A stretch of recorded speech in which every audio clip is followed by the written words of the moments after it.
This is my suggestion of a layout that you can do in whatever room you're doing candle making and beeswax melting.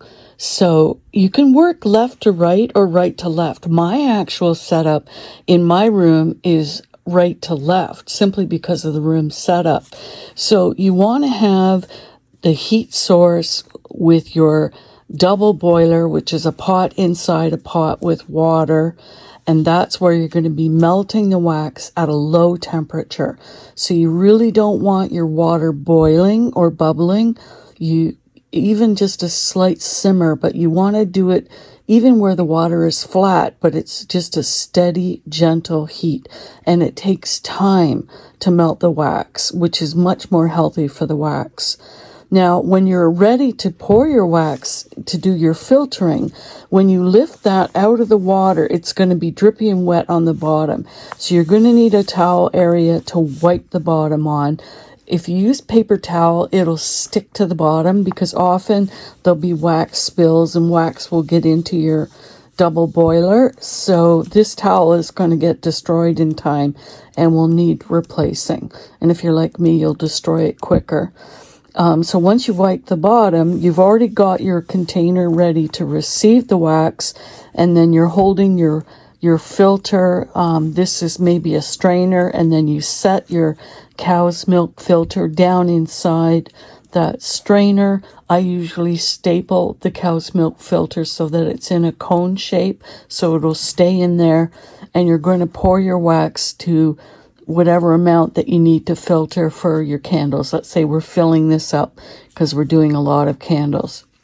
And this is not the first filter. You've probably already filtered at least 4 times before this to get it good and clean. I filter every single time I pour, no matter how clean the wax is, just because I'm fussy about my candles. All right, so your molds, you have to have them ready to go ahead of time with your center poles or your centered wicks ready to go.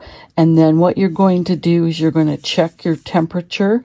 You're pouring at 74 degrees Celsius. So when you check your temperature, then you're going to pour into your molds. And you want to do it in one steady, solid pour, because if you pour halfway and you run out of wax, and you got to get more and fill it up again, you could end up with rings on your cooling rings on your candle. So you want to make sure you have enough wax to fill the mold. And then there's your temperature gauge. And then while you're pouring into your filter, if your filter is starting to clog up because the wax is starting to cool off, you use your heat gun to blow gently, not on straight on the top, because you don't want to send your wax liquid flying everywhere, but you can kind of blow from the side to warm up and melt that paper filter to allow more wax to go through. And then you've got your molds here, you've poured your wax, and you check the temperature before you pour it, the heat gun, we're good. Now, other things that you're going to want is scissors to cut your wicks. Nail clippers are great if you need to get right into the bottom of that candle to clip it.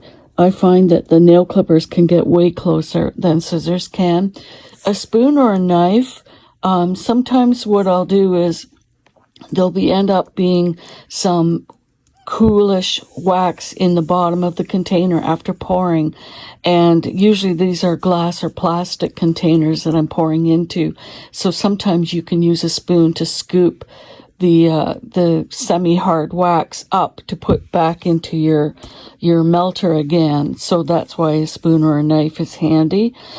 If you had a microwave in the room, I don't have one in mine, but I wish I did, then you could actually take your glass container or plastic container that you poured your wax into, you could pop it into the microwave, and you could do 20-second bursts to rewarm the wax that's in this container back into liquid again. So really the ultimate candle making area would have that microwave oven.